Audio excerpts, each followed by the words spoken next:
Bollywood actress Yami Gautam का आज birthday है और 27 फिल्में कर चुकी यामी ने हिंदी के अलावा तमिल, तेलुगु, कन्नड़ और मलयालम फिल्मों में भी काम किया है। उनकी एक्टिंग करियर की शुरुआत टेलीविजन शो से हुई थी।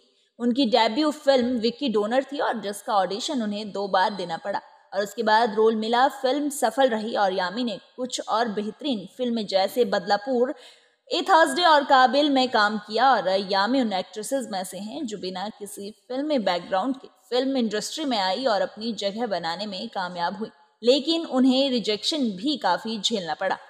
शुरुआती दिनों में एक टीवी शो से सिर्फ इसीलिए उन्हें हटा दिया गया क्योंकि उन्होंने मेकर से सवाल पूछ लिया था।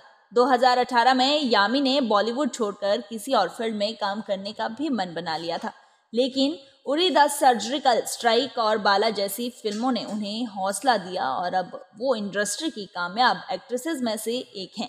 इस साल वो फिल्म OMG 2 में नजर आई थी। यामी गौतम का जन्म हिमाचल प्रदेश के बिलासपुर में हुआ था। हालांकि वो पली बढ़ी चंडीगढ़ में है और बचपन के दिनों के बारे में पूछने पर उन्होंने बताया कि मेरी कुछ टीचर्स ने कभी नहीं सोचा था कि मैं इस फिल्म इंडस्ट्री का हिस्सा बनूंगी। मैं स्कूल के दिनों में ठीक से कविता भी नहीं सुना पाती थी। मुझे स्टेज फोबिया था और सामने बहुत ज्यादा लोगों को देखकर घबरा जाती थी। पब्लिक स्पीकिंग और को करिकुलर एक्टिविटीज से भी दूर रहती थी। वजह ये थी कि मुझ में आत्मविश्वास की कमी थी। हालांकि मैं पढ़ाई में बहुत अच्छी थी। वक्त के साथ मेरा रुझान फिल्मों की तरफ होता गया और कोई फिल्म देखने के बाद मैं उसके सीन की प्रैक्टिस कमरे में छुप कर करती थी। स्कूल के प्लेज में पार्टिसिपेट भी करने लगी थी और मगर बस इतनी ही। इसके बाद फिर पूरा ध्यान पढ़ाई पर लग जाता था। शुरुआत से ही मुझे स्पॉटलाइट में रहना पसंद नहीं है। इसका सबसे बड़ा कारण यह है कि मैं एक मिडिल क्लास परिवार से ताल्लुक रखती हूँ। मेरी परवरिश बेहद साधारण ढंग से हुई है और पेरेंट्स ने मुझे बहुत ही अच्छी शिक्षा दिलाई है। यामी ने अब तक के बेस्ट बर्थडे के बारे में भी बात की। उन्होंने बताया कि बचपन में सेलिब्रेट हुए बर्थडे आज भी स्पेशल है। सुबह नींद जल्दी खुल जाती थी। माँ पापा के विश करने का इंतजार रहता था। शाम को सेलिब्रेशन में सारे दोस्त इकट्ठा होते थे और सबसे मजेदार बात यह है कि बर्थडे का डेकोरेशन खुद ही करती थी।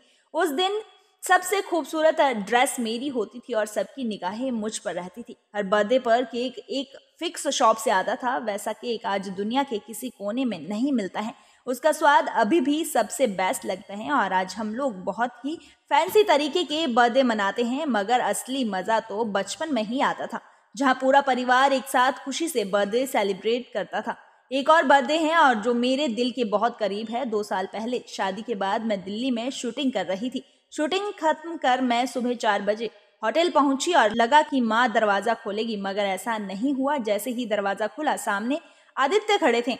उन्हें सामने देखकर मैं बहुत खुश हो गई। ये बर्थडे भी मेरे लिए बहुत स्पेशल था। बचपन की सबसे खूबसूरत चीज जो यामी को आज भी याद है वो है गर्मी की छुट्टियों में नानी के घर जाना। इस बारे में उनका कहना है कि इस समय हर जगह से सारे कजिन नाना नानी के घर इकट्ठा होते थे और हम सोना भी भूल जाते थे। नानी हर दिन हमारे लिए कुछ ना कुछ स्पेशल जरूर बनवाती थी। सर्दियों की छुट्टियों में भी हम नानी के घर जाते थे। उस समय सब अपना काम खत्म करके धूप सेकने के लिए छत पर चले जाते थे। Nation speaks bureau report.